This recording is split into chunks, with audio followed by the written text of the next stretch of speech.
վիրավորանքի համար ներողություն խնդրելուն եւ այդ ներողություն խնդրելու կոնկրետ տեքստը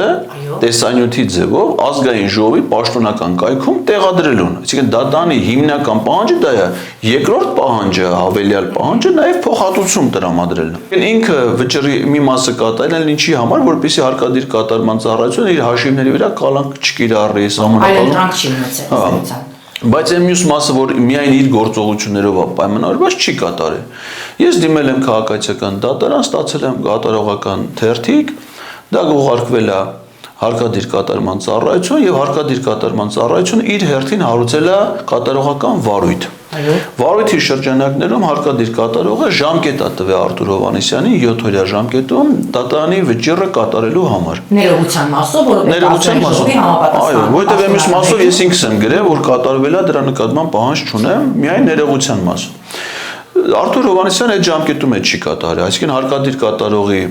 պահանջն էլ չի կատարել սահմանված ժամկետում եւ դրանից հետո ես դիմել եմ գլխավոր դատախազության։ Հիշեք օրը երբ դիմեցի գլխավոր դատախազության։ Փետրվարի 3-ի եթե չեմ սխալվում, հաղորդում եմ տվել հանցագործության մասին, դատախազությունը դա ուղարկել էր քննչական կոմիտե եւ 3 ես ստացա փոստային կապի միջոցով քննիչի ազգանուն հիմա չեմ հիշում Հարությունյան կարծեմ Շենգավիթի քննչական բաժնի քննիչը կազմել արձանագրություն քրեական վարույթ նախաձեռնելու վերաբերյալ 3 եմ ես դա ստացել այո եւ դա ստանալուց անմիջապես հետո այսօր ես ձեր տաղավար գալուց առաջ գնացել եի քննչական եւ այնտեղ ներկայացրել եմ 3 միջնորդություն գրառել այո մեկը քրեական վարույթի ընթացք է դա ընթացք չկա այսինքն ընթացք ընդհանրապես կարող եմ ասել որ վարույթ այսինքն դեռևս նախաքննական գաղտնի քննիչի գործողություն դեռևս չկա որ ես իմ գործողությունների մասին եմ ասում ես 3 միջնորդություն եմ ներկայացրել որոնց մեկի բովանդակությունը այն է որ ինչ ճանաչեն որպես տուժող որովհետև եթե կա վարույթ, կա հանցագործություն, որևէ մեկը տուժել է, տուժողը ես եմ։ Երկրորդը, որ իրեն մեղադրանք, իրեն ներգրավեն վարույթը որպես մեղադրյալ, որովհետև ակնհայտ է, թե ով է կատարել ենթադրյալ հանցագործությունը, իսկ դրա համար, որպեսզի ինքը գործում ներգրավի որպես մեղադրյալ, գլխավոր դատախազը պետք է դիմի ազգային ժողով, որովհետև ինքը պատգամավոր է եւ նա միայն անձեռնմխելիությունը զրկվելուց հետո նրան կարող են մեղադրյալի կարգավիճակում գործում ներառել։ Իսկ այդ գործում տեսականորեն այլ մեղադրել չէ, թե հանցագործություն է, որ մեկը կատարել է, չէ՞, հանցը իրանից բացի դե երկրորդը չկա ու չի կարող լինի։ Իսկ որպեսզի ինքը մեղադրյալի կարգավիճակում ներգրավի, ես ակնկալում եմ, որ տիկին դատախազը առաջիկա օրերին կգնա ազգային ժողով։ Դուք այդ միջնորդության մեջ նշել եմ, որ խնդրում եմ դիմեք գլխավոր դատը, քննիչին խնդրել եմ, որպեսզի դիմի գլխավոր դատախազին, դատախազը դիմի ազգային ժողով, նրան անձեռնմխելիությունից զրկեն, որպեսզի որից հետո քննիչը իրավունք ունենա նրան այդ գործում ներգրավի որպես մեղադրյալ եւ ինքը ստանա այդ վարույթային։ Եվ երրորդ միջնորդությունը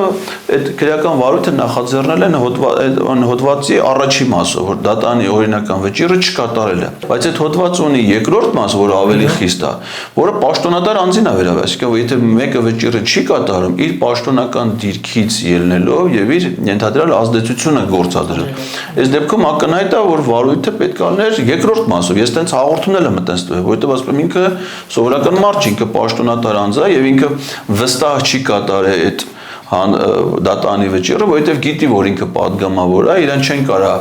մեղադրյալ ներգրավել, այսինքն ինքը դիրք ունի, այդ դիրքով պայմանավորված է, որ ինքը չի կատարել դա։ Հետևաբար պետք է քրեական վարույթը նախաձեռնել այդ նույն հոդվածի երկրորդ մասի հատկանը, որը իդեպ ավելի ծանրացնող է եւ նաեւ պատժի չափն է։ Ինչ պատժի չափը ինչքան է հոդվածի եթե հիշում եք։ Կարծեմ առաջի մասով մինչեւ 1 տարվա ազատազրկում, երկրորդ մասով մինչեւ 2։ Դե ինքը ջահել է։ Հա, այսինքն եթե 2 տարի էլ տան, տենց շատ չի կորցնի իր կյանքի։ Շուտ տվածել են կարող ավելի լավ էր, քիչ անցան գործածել։ Նույնիսկ որ այդ իմաստով տենց շատ մեծ պատիժել չի իր համար, 2 տարին կարծում եմ նորմալ է իր մտքերի մի բերելու, իր կյանքը վերագնահատելու համար։